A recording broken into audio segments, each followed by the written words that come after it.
Hey everyone, welcome to ClickFix. Today I'll show you how to find nearby friends on Facebook using location filters.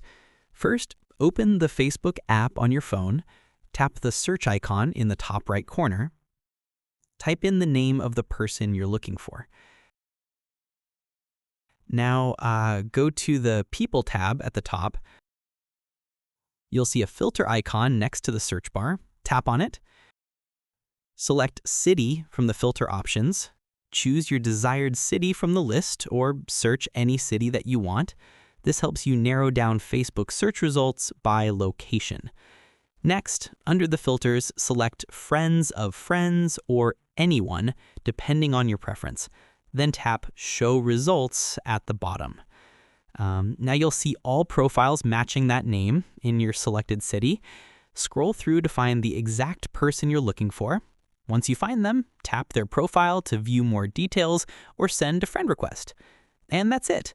You've successfully found nearby friends on Facebook using the location search feature. If this helped, don't forget to like and subscribe to ClickFix for more quick tutorials.